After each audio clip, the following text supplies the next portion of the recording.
I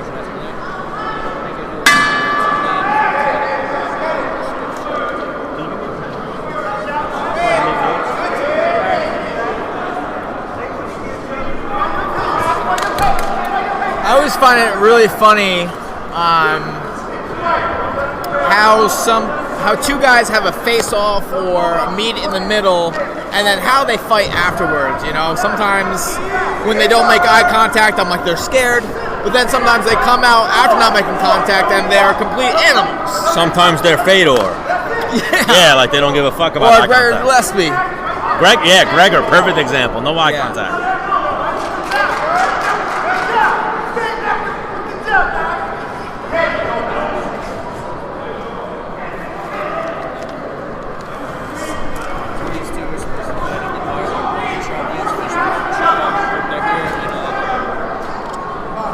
So we have Ashley Longchamp fighting 152 pounds against Marquez Rhodes. And again, we spoke about this earlier, man. I thought Ashley, I was like, oh, a girl fight. But then it's Marquez, so let's see Ashley putting it on right now for the gentleman named Ashley. Well, it's 2019, okay? People are always trying to, I think in the late 90s, early 2000s, people tried, you know. Ashley became a boy's name? No, just.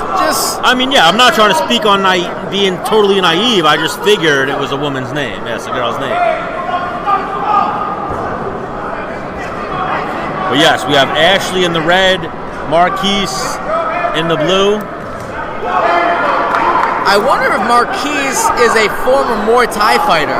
He did this kind of stomp and pray in every corner of the ring, which I've never seen a boxer do before. Well, if he is victorious, I'll make sure to ask him that question post-fight. Yeah. Marquez is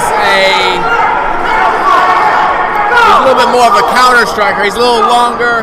Ashley's initiating the strikes, and Rhodes is countering them. And he's doing a nice job creating space as he's countering. I mean, I've heard of Militia Fight Academy. I've never heard of Atlantic Veteran Memorial. Well, this is the second fighter. Yeah, the second. So and there's far. a couple more, actually, I think, coming. No, this is the second only. Yeah, my bad. But they've been very skilled so far. So Ashley hanging on the head of Marquez. We saw Clemente in the last bout. He's planning on going into the Olympics. That's what he said for 2024? 2020 and then maybe 2024. Okay. So he's in it for the long haul. They'll keep going. End of our first round here. And so what happens, I'm pretty sure, if you fight in the Olympics in 2020, you're not a pro. So you're still an amateur and you can still fight amateur. Right. So if he doesn't win a gold medal or do whatever he does in the 2020, he's going to keep going till 2024. I should have asked him his age. That's my hindsight. Agreed, Lassie.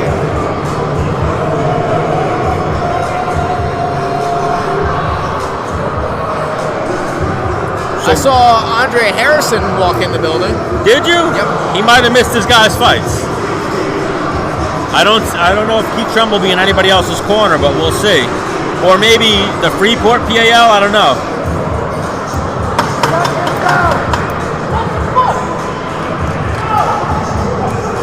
Andre Harrison just recently got married. He did. In Jamaica. Round 2. And for those of you boxing fans tuning in who don't know, Andre Harrison, the champion MMA fighter, Dennis the Menace Bermudez, one of the most successful featherweights of all time in the UFC, Stan the Man, his chubby co-host. Go follow Menace and the Man show.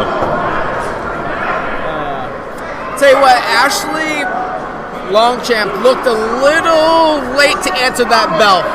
He was getting like it might have been was that some headwork, some headgear problems, I believe. I just watched him get water a little late. He looks game.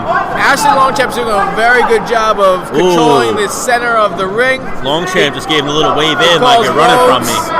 Yeah, he told Rhodes to come see him in the middle. Have you ever given one of those in your fighting career? Yes. Many a times. Yes. I've seen you almost do the hop and like stop in the middle of the cage and just be like, what the fuck's, what's going on?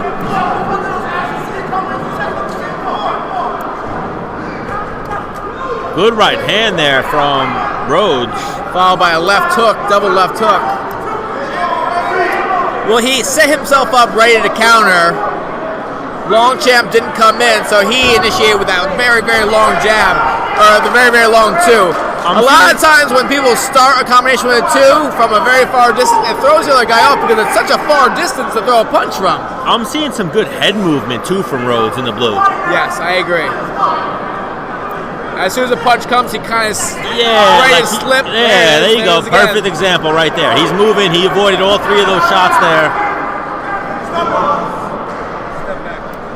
Now the only thing is, when he gets in a clinch, he leaves his head down and can't see what's going on.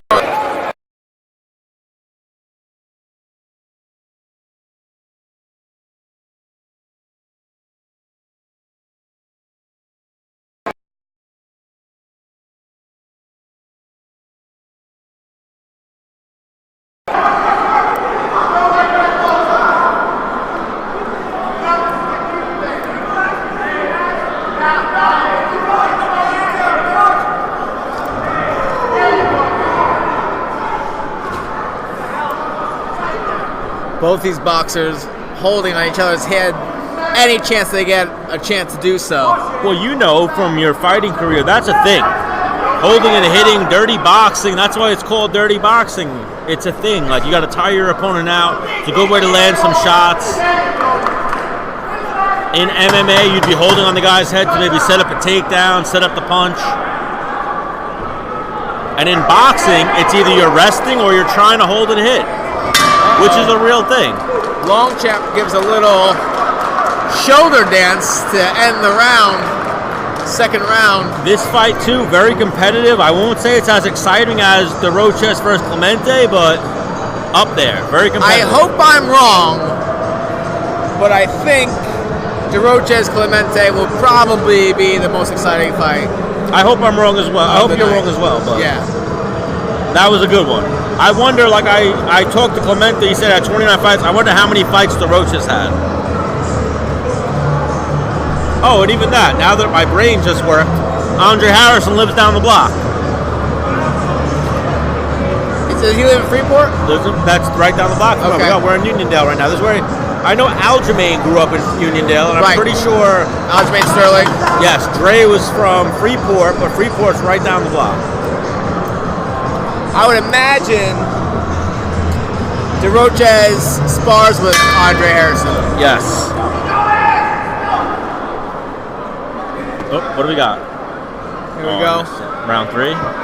Third round. I haven't seen any fading out of Rhodes. I really haven't seen any fading out of either gentleman. Longchamp. That could be one of those names. It's either Longchamp. There's a couple ways you could pronounce that. But I do see Longchamp initiating more clinches. Yes. Which is a sign of fatigue. Or an MMA fighter.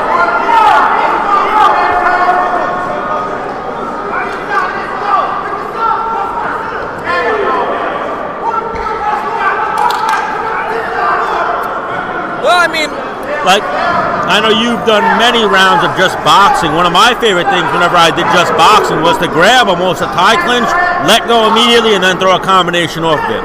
So it's not just so much the clinching, it's what's he doing off of the clinching. But the thing is if you're getting smoked from the outside, or every time you come in, the guy's countering you, yes. What's the counter to that? Get inside, stay inside. It's hard to counter someone that's in your chest, working the body, and is in your face. Good body shot there from Longchamp.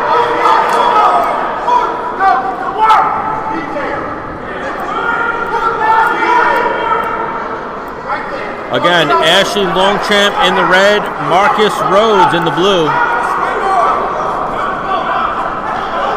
No knockout so far. That's what I'm looking for. I'm looking for a little TKO action.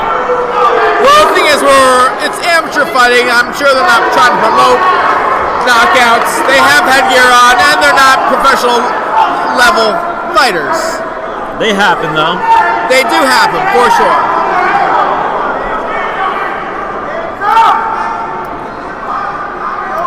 But this is a stage for kids to get.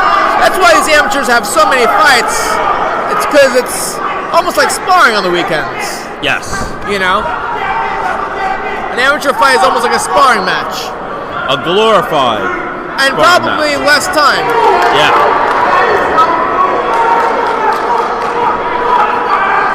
Rhodes is starting to play the ropes a little bit more than he was earlier.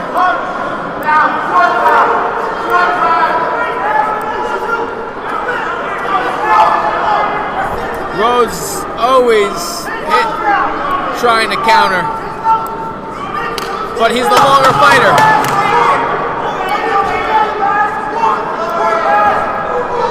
Nice straight right hand by Rhodes as he decided to initiate the contact there. That's the end of that one. Where do you see this fight going? It was almost too close to even pay attention to. I kind of favored Rhodes a little bit. I favored Rhodes as well.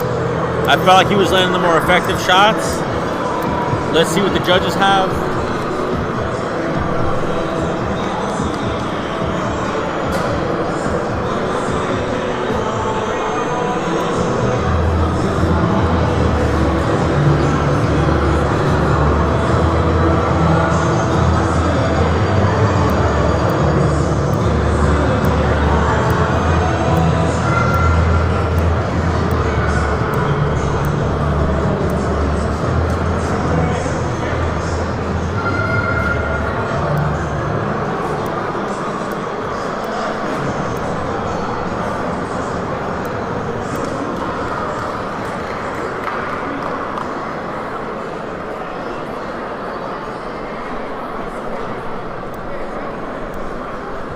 Everybody, let's give it up for both of these guys. They fought their hearts out there.